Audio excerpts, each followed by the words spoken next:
Welcome to another instance of my Tao Te Ching readings on Sunday. This is verse 33 through 38. and actually, I do want to take a second just to say that I think the quality will be a little better now that I have a mic stand set up so I can have it right in my face. And actually, one of the little things is my old stand was right in the way of the book, so I can just comfortably read a little better this time. So, without wasting any time, I'm going to get right into it. Verse 33. Who are you? If you understand others, you are astute. If you understand yourself, you are insightful. If you master others, you are uncommonly forceful. If you master yourself, you have uncommon inner strength. If you know when you have enough, you are wealthy. If you carry your intentions to completion, you are resolute. If you find your roots and nourish them, you will know longevity. If you live a long creative life, you will leave an eternal legacy. That's something I'm hoping to do. But Andrew, dude, I have parents' dog is a guest right now, and he's getting a little antsy. Verse 34: Humility and greatness. The great integrity is unboundable like a flood. It cannot be manipulated this or that way.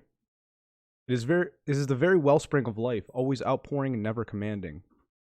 Although the source for every need, it is never demanding. It does its work silently and unpretentiously.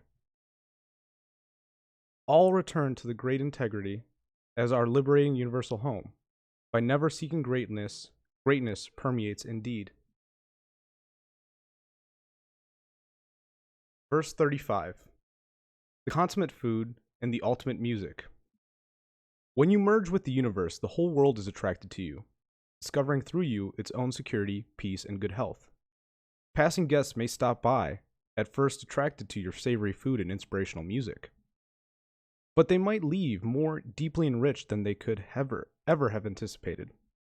Because the silent song of the Tao is the ultimate music, and the infinite delicacy of the Tao is the consummate nourishment. Verse 36.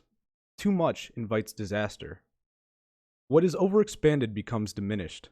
What is too strong becomes weakened. What is too high is cut down. What is overpossessed becomes impoverished.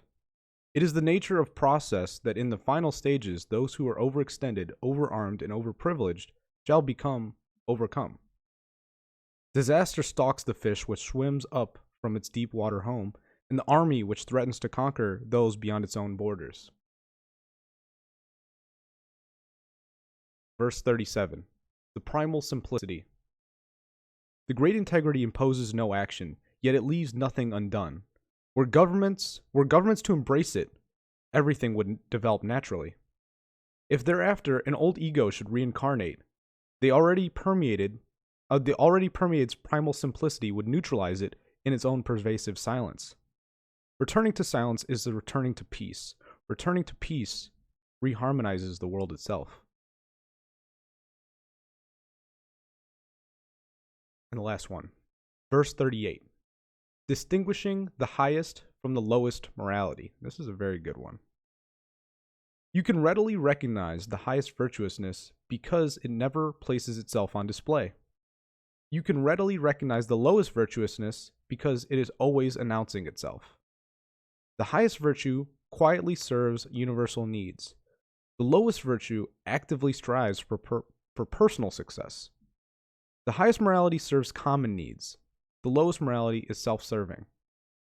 True benevolence acts without intention, but when rituals go unheeded, they are enforced with rolled-up sleeves. Failing the great integrity, we resort to virtuousness. Failing virtuousness, we resort to moralizing. Failing moralizing, we resort to dogma, the most superficial form of faith and loyalty, and the nourishment for confusion. Natural persons are attracted to substance rather than form, to the nutritious fruit rather than the enticing flower, to that which dwells deeply within rather than to that which clings superficially to the surface. And that's it. That's verse 38. The next one I will be doing is verse 39, called Then and Now.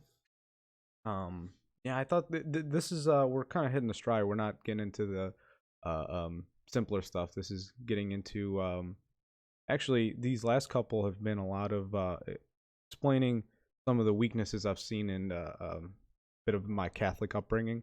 And when I say weaknesses, it's more just it didn't appeal to me. I mean, um, obviously there's a lot of good Catholics out there, and it provides them a wellspring of benevolence. But for me, this is better. I don't know if it's more simple or if it just hits home a little better. But glad to be sharing this with you, and looking forward to getting back in the swing of things. I had to take a break last weekend. It was just very busy. So looking forward to starting off again at verse 39 next Sunday.